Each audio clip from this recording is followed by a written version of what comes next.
famous singer Billy Joel once said, "I think music in itself is healing.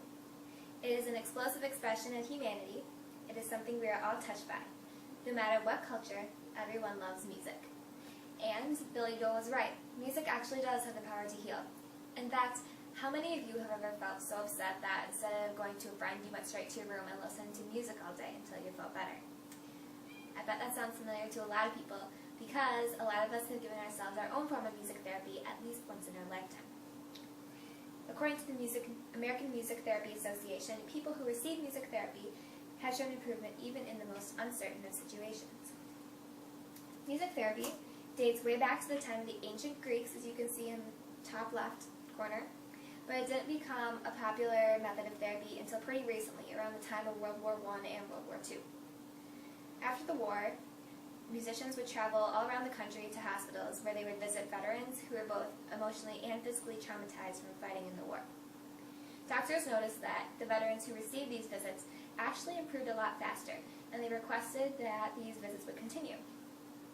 Eventually, hospitals started training their employees both in therapy and in music to make these sessions a little more effective.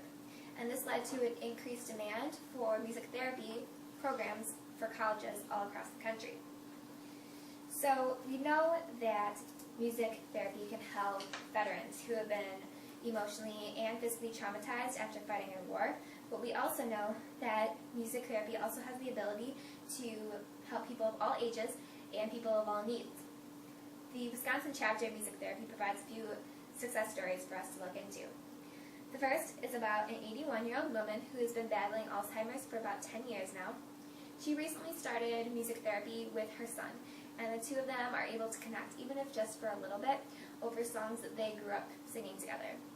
Although this woman doesn't remember a lot from her past, she does remember singing these songs word for word, and she remembers the memories she had when she was singing these songs. Some people call it a miracle, and some people call it a success story of music therapy. The second story is about a 4-year-old girl named Gabby who is battling from both Down syndrome and leukemia. Since music works cognitive processes in your brain, Gabby listens to music before she goes to chemotherapy. This helps her get to the state of mind she needs to be in, especially for a 4-year-old going to chemotherapy. To help with her Down syndrome, her therapist engages her in interactive exercises, such as singing songs with elect consonants, because that helps her with her speech without making her feel like she's in a therapy session, but rather a playdate. Despite these success stories, a lot of people ask, does music therapy have a future? And a lot of hospitals and music therapists are answering this, yes. It does seem to be one of the most promising methods of music therapy today.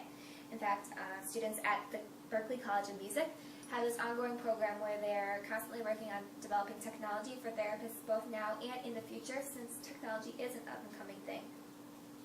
So in conclusion, music therapy, which dates way back to the time of the ancient Greeks, is an up-and-coming method of therapy that helps people of all ages and people of all diseases and all needs. And it looks to be a promising method of therapy because of all the success stories that you hear and because everyone loves music. So next time you're debating whether or not you should go into your room and listen to music that's reflecting on your mood, just remember that you actually may be doing yourself a favor. Thank you.